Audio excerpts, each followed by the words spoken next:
crazy sea stories.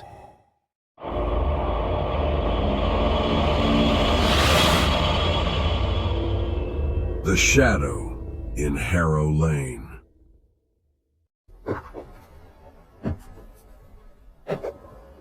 The rain had stopped hours ago, yet the cobblestones of Harrow Lane still glistened like black glass.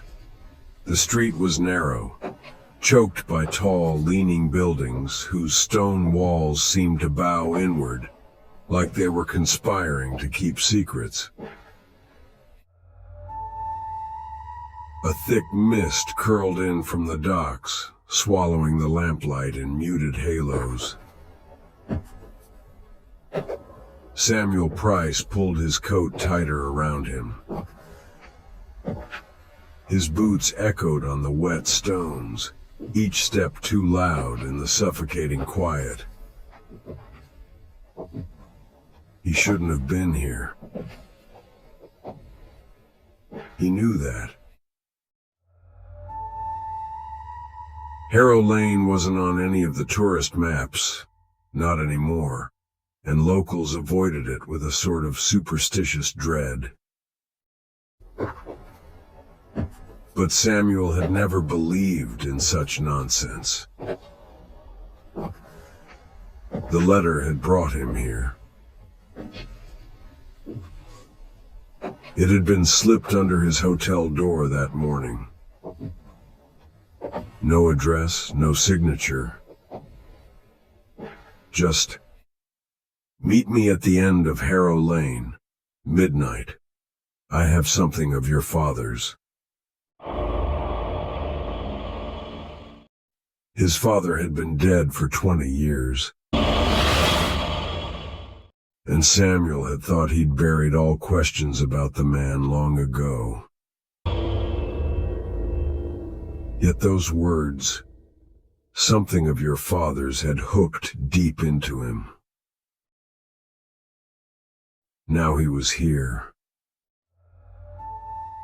walking through fog that clung to his lungs like damp cloth. The sound reached him first, a slow, deliberate tap, tap, as if something hard struck the stones in rhythm. Samuel stopped, his breath clouding before him. The tapping stopped too. He squinted into the mist. Shapes shifted in the distance, but it was hard to tell if they were real or tricks of the fog. Then, from the gray curtain ahead, a figure emerged. The man, if it was a man, was wrapped in a long black cloak. The hood pulled low so his face was swallowed in shadow. He stood utterly still, as if carved from the darkness itself. The light from a distant lamp spilled over wet cobblestones between them, but never seemed to touch him. Samuel's throat tightened. "Did you send the letter?" The figure tilted its head, just slightly, the way an animal might when it hears something curious. "I don't have much time," Samuel said, trying to sound braver than he felt. "You said you have something of my father's." The man in the cloak moved. Not forward, not backward. Just it shifted somehow. Like reality stuttered and put him closer. There was no footstep, no rustle of fabric, only the change of position, as if Samuel had blinked and the world had altered in the space between. "You shouldn't have come here." The voice was deep but distant, as though it was not spoken aloud, but pressed directly into Samuel's skull. What is this? Who are you?" Samuel's pulse quickened. "If you know something about my father, he came here too," the voice interrupted. "And he never left." The mist swirled between them, carrying with it the faintest scent: salt, rot, and something else. Something metallic. The cloaked figure raised one gloved hand and extended it, palm upward. Resting there was a small, tarnished pocket watch. Samuel knew it instantly. His father's watch. The same one he had seen on his bedside table as a boy. The same one his mother had told him was lost in an accident. Samuel stepped forward. That's his. Where did you..." The man let the watch fall. It hit the stones without a sound and rolled toward Samuel's boots. He bent to pick it up. The moment his fingers closed around it, the air seemed to drain from the world. When he looked up, the cloaked figure was closer. Much closer. Samuel stumbled back, but the mist pressed in thick, muffling sound. Muffling light, muffling escape. "You took something from him," the voice said. "Something that belongs to me." What are you talking about? I didn't..." "His blood," the voice whispered. "And now yours." The street behind Samuel was gone. Not just obscured, gone. In its place stretched a black void, empty and endless, the edges of the buildings dissolving into nothingness. The cloaked figure's hand rose again. But this time, something writhed beneath the glove. The fingers bent too far, joints cracking as if rearranging themselves. A shadow bled from the figure's shape, spilling across the cobblestones toward Samuel's feet like oil. The pocket watch in his hand grew hot, burning hot. And Samuel screamed, dropping it. It didn't hit the ground, it fell through it, vanishing into the same abyss that now licked at his boots.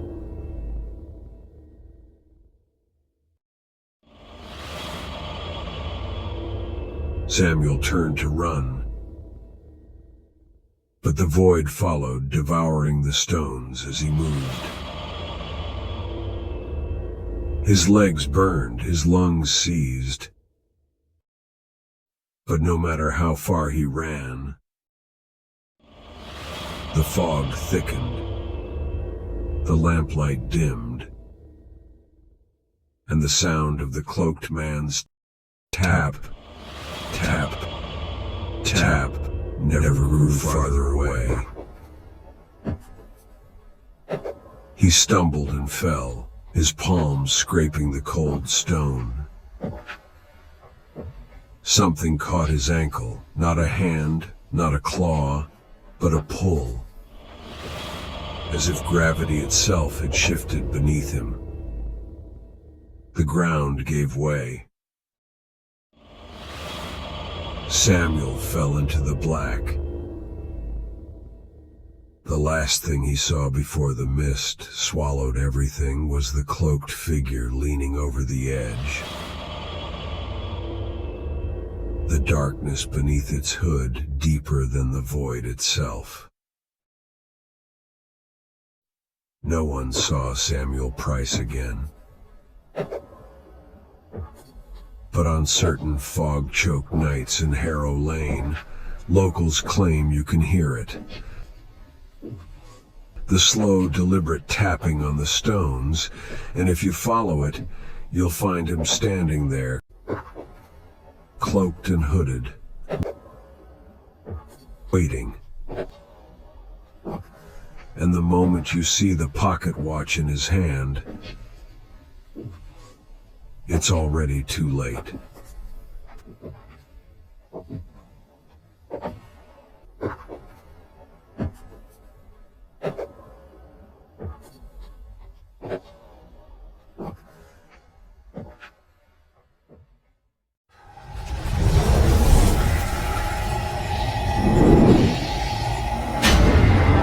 Crazy Sea Stories. If you like these stories, subscribe for more.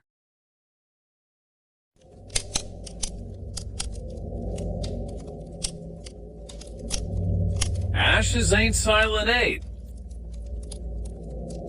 Let me lay it out for you. There's a stretch of road outside Milford, the kind of backwoods lane nobody drives unless they're drunk, lost, or looking for trouble. Dead trees lean over the ditch lines. Old barbed wire fences still hanging from posts that rotted years ago. And sitting way back off that road, through a curtain of black pines, stood the Keller house. Now everybody in town knew about that place. Hell, even folks who just passed through could feel it. Like the air got heavier when you drove by, like your ears popped even though you weren't on no mountain. Kids used to dare each other to run up on the porch, slap the front door, and bolt back to the gravel. Some swore they heard knocking from the inside after they slapped it. Others said they felt the wood of the porch boards breathing under their shoes. Me? I never went near it. Not till that night. It was cold snow clinging to the ground in patches, mist rolling off the river. I was driving my beat-up Ford, heater busted, radio humming static, 'cause the only damn station out there was some preacher rambling about fire and brimstone. That's when I saw it. The whole house lit up like the 4th of July. Flames eating the roof, pouring out the windows. Orange glow stretching all the way up to the treetops. Black smoke churning into the sky. Now here's the thing. A house catches fire. You expect noise. You expect wood snapping, glass busting, maybe even somebody screaming. But this? Dead silent. The only sound was my tires crunching gravel as I slowed down. And let me tell you something, that silence, it was wrong. I pulled over, leaning across the wheel, trying to make sense of what I was seeing. At first, I thought maybe squatters set the place up and something went bad. Maybe they had lanterns or some meth lab blowed up. But the fire, it didn't spread normal. Nah. It rolled up the walls like hands grabbing, crawling across the roof like it knew where to go. And then I saw movement inside. Silhouettes. Not one, not two, like a whole crowd moving around in there. They were spinning, arms up, heads tossing back, looked like they was dancing. But that place been empty for near 20 years.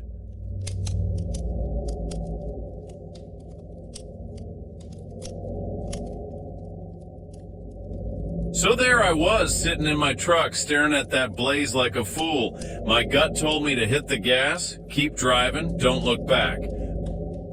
But you know how curiosity works? It's like a hook in your ribs, dragging you where you ain't supposed to go. I stepped out. Air was sharp, smelling like wet pine and smoke, but not the kind of smoke you know. This was different, sweet almost. Like burning sugar mixed with rot. It stung the back of my throat. I took a few steps closer, boots crunching frost, and that's when I noticed the cold. Should have been hot as hell with that fire raging, but the closer I got, the colder it felt. My fingers numbed up, breath pouring out white clouds. Fire don't make cold. Fire don't suck the warmth out of your bones, but this one did. And then I heard it. At first I thought it was the crackle of the wood, but nah, it was laughing. Low broken chuckles floating through the trees, crawling over the snow. Sounded like a party inside. A busted up, joyless party where everybody's throat been cut and they still trying to laugh through it. I squinted through the flames and that's when my stomach turned. Faces. Not shadows, not tricks of the light faces in the fire. Mouths stretched wide, grinning, teeth black, some twisted up like they was screaming. But the sound that came out was pure laughing. Their eyes, hollow, dark pits, still found a way to lock on me. One of them leaned forward, melting right out of the wall of flame, and I swear on my mama's grave it smiled wider the second it saw me. That's when the front porch creaked. I froze. Breath stuck in my chest. Flames poured out the doorframe, but something stepped through them. Tall, thin, head cocked to the side like it was listening. Skin gray, cracked, glowing red underneath like there was fire caged inside its veins. It didn't walk down the steps, it just drifted real slow like gravity didn't matter no more. I stumbled back toward my truck, muttering, "Nah, nah, nah," under my breath, but my damn boots felt heavy, like the snow turned to tar. I got in, slammed the door, jammed the keys in the ignition engine, coughed, sputtered, then died. Radio popped on by itself. Static first, then whispers. Low at first, then clearer. And I'll be damned if I didn't hear my own name. Not once, not twice, over and over, hissing through that busted speaker. "We see you! We see you! We see you!" The thing from the porch, it was closer now. Drifting across the snow, flames following behind it like a train of shadows. And the fire, oh God, the fire started crawling across the ground. Not spreading, crawling, like snakes of flame wriggling through the snow, darting toward my truck. I grabbed the handle to bolt out, but the second my skin touched it, burnt me raw. I yanked back, skin peeled, blistering. Smoke seeped in through the vents, thick and bitter, tasted like rotten meat mixed with ash. I looked up one last time, and that thing, it was staring through my windshield. No eyes, just two black holes, glowing red around the edges. That's when everything went white.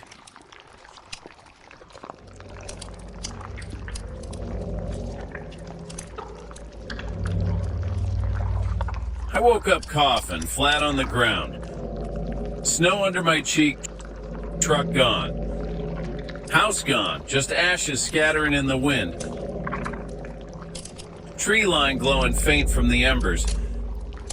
Thought maybe I dreamed it till I looked at my hand. Palm blistered, skin peeled where the handle burned me. I staggered back to town, clothes stinking of smoke. Folks asked what happened, I told them I wrecked. No way in hell they believed the truth. But here's the kicker couple days later. Buddy of mine called. Said he drove past that stretch one night, swore he saw headlights sitting in the trees. Old Ford just like mine. Engine running. Doors locked. Said when he slowed down he heard laughing. Thought it was me. Called my name, but I wasn't there. Now people say the Keller house ain't standing no more.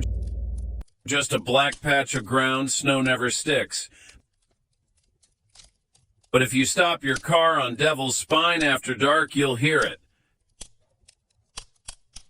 Faint at first, then clear. Laughing, whispering. Sometimes even your own name hiss through the trees, and if you're dumb enough to get out, walk down that path, well, maybe you'll see faces in the fire. Maybe you'll smell that sweet, rotten smoke. And maybe, if it likes you, the house will breathe again. And it'll wait. Just like it waited for me. That's all I got. But I'm telling you, ashes ain't silent. Not out there. Not ever.